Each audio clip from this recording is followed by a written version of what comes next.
Our next guest is someone that you guys have gotten to know, of course, as T-Dog from the hit show on AMC, The Walking Dead.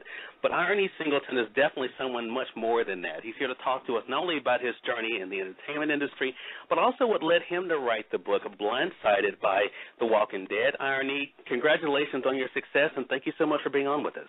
Thank you so much. I really appreciate it, and good afternoon, world. Love you guys. It is my pleasure being here, and thank you so much for a wonderful review, the review that you gave on Amazon. I appreciate it for my book. Look, man, you're more than welcome. You know, there's so much in this book, and, you know, I'm going to try to touch on as much as we can in this time with you, but I want to begin by kind of talking about this overall experience for you. I mean, you're on, you know, one of the biggest shows on television, you know, and what I thought was so interesting that I did not know until I read your book is that you knew when you were headed into Hollywood what you wanted to do. What does it feel like to have that dream realized? Oh, wow. It's surreal.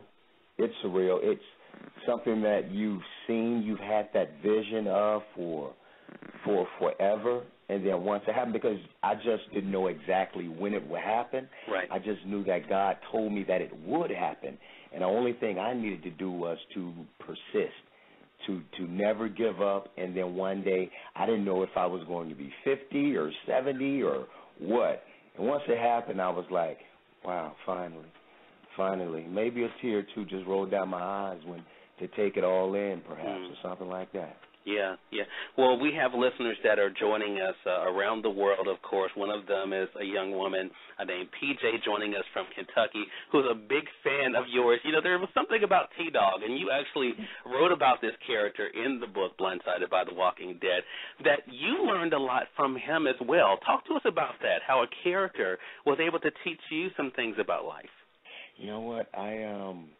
It was the fact that T-Dog, this one individual came together, one black man came together with so many different people from all walks of life, white, Asian, Hispanics, you know, the Vatos, and just people from different cultures coming together to help one another, to survive. Yeah. And I think that is ultimately what it's all about here on this earth. It's all about us looking out for one another, or else we're not going to make it. We can't just make it alone, right? Because we're all interconnected. We are all one. We come from the same source.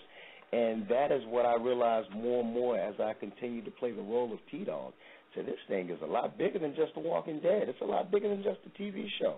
Exactly. And I figured why, you know, one of the big reasons why people were so attracted to this show is because they could relate to so many characters, although this is an extreme form.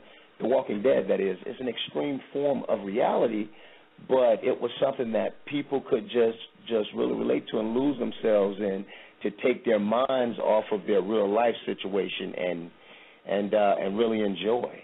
Exactly. You know, I totally agree with that. I want to say, for those that are just tuning in, either on the radio side or online, you're listening to Conversations Live. IronE Singleton is our guest. Many of you have gotten to know him, of course. It's T-Dog from AMC's The Walking Dead. He's joining us today to talk to us about his journey in entertainment and also his book, Blindsided by The Walking Dead. We're going to be telling you guys how you can get your own copy of the book a little bit later. And I think that's a great segue as we think about the other impact that we learn about that's actually alluded to, IronE, in the title of the book, Blindsided by The Walking Dead. Of course, that's a reference to the movie The Blind Side, which I had forgotten you were even in. Talk to us about that experience. And look, a lot of people tell me that. They watch The Walking Dead, and they're like, wow, he looks familiar. Right. And somebody would tell them, he was in The Blind Side. What? No, who was he? He was the bad guy. Oh, my God. I knew he looked familiar, but he was totally different from the character he plays in The Walking Dead. Exactly. That is him. Right. So talk to us about those words that you got from Sandra Bullock. I thought that was an interesting caveat to this story. You know, what she said about your acting. She's a special human being, I'll tell you that much. We'd finished shooting the scene where she told me she was a member of the NRA, and she had her, she was always packing. That scene where I was sitting on the chair playing cards with my quote-unquote goons, and we finished shooting that. And, you know, a lot of times the stars, They go back to their trailer. They get in their automobile and go back to their trailer and just relax and wait for the next scene, wait for the setup and come back. And I started talking to some of the extras because I'm from Atlanta, and I know a lot of them, and I knew a lot of them on the set fairly well. And then my thing, even when I'm on a set, I try to take the time out to impart whatever wisdom I can, because I knew that was something I craved when I was on the set as an extra 10 years prior to, or almost 10 years prior to. So I was having a conversation with some of them, and I felt a hand touch me on my right shoulder. And I turned around, and it was Sandra Bullock. Wow. And, yeah, I was like, whoa, what is she doing talking? This is my big break right here. And I'm like, wow, what's she doing touching me on my shoulder? What happened? Anything happened? I was trying to figure it out. And she was like, that was great what you did. She said, that was fantastic. She said, you did so well. I was trying to figure out what to do myself because I was taken aback at your performance. Oh, wow. And she said that was phenomenal, and I look forward to working with you in Hollywood, and I can't wait to work with you again. So many things along that line.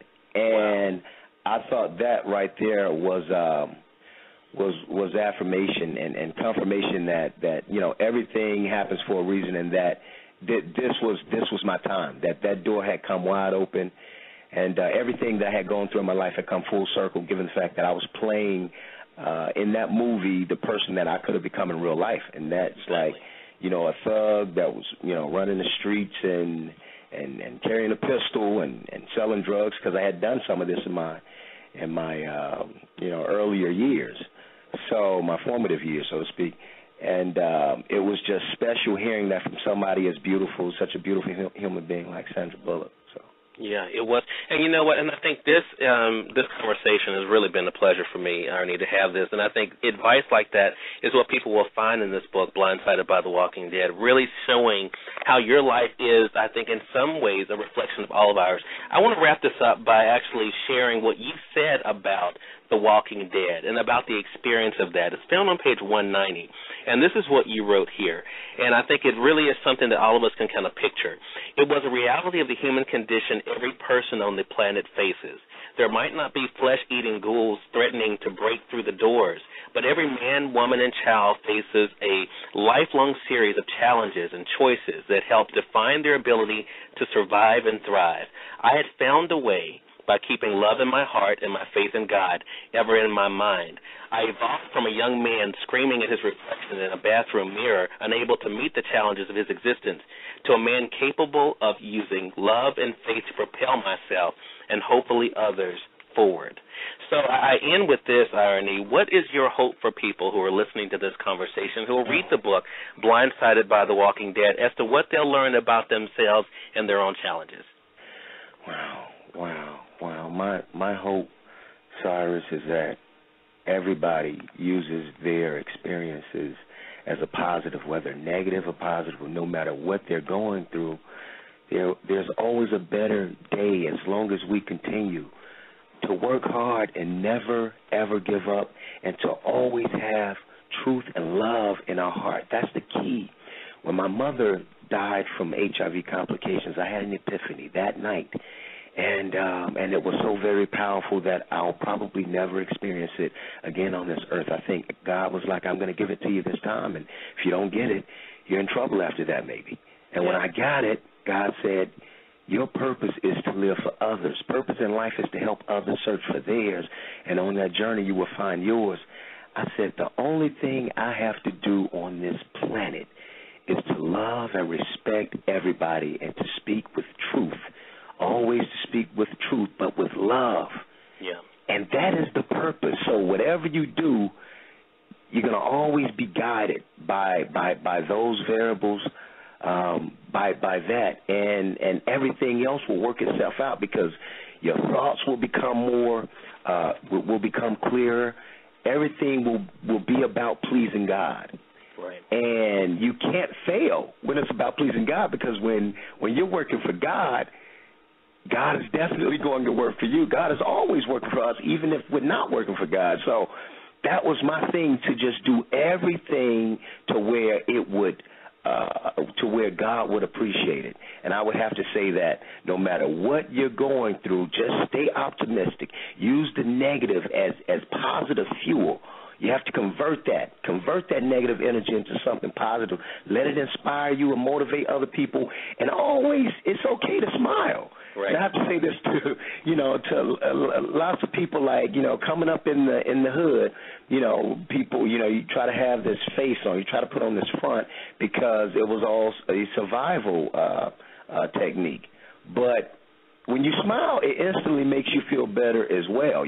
Smiling dictates your day and how your day is going to go. If you frown, chances are you'll probably be in a bad mood. If you just simply wake up and smile, even if you don't go out there in the hood or go out wherever you are, then do it. But when you wake up, look at yourself in the mirror and smile. You want to be happy with who you are. You want to look at yourself in the mirror and be proud of who you see. And when you're able to do that, things will work out perfectly. But always have truth and love in your heart. There you go, truth and love. And IronE, thank you so much for that example. Again, IronE Singleton, everyone. The book is Blindsided by the Walking Dead, From Surviving the Streets to Slaying the Geeks. You can stay in contact with all things going on with IronE by going to his website at www.ironesingleton.com, and there you'll be able to find his links for Facebook and Twitter as well. IronE, man, congratulations again on the success, and thank you so much for spending this time with us. We really appreciate it and look forward to staying in contact with you. Oh, wow, thank you. I love you, Brother Cyrus, and the rest of the world, and your interview was on point. Great. Awesome. Thank you. I appreciate that. Amen. Glad to do it.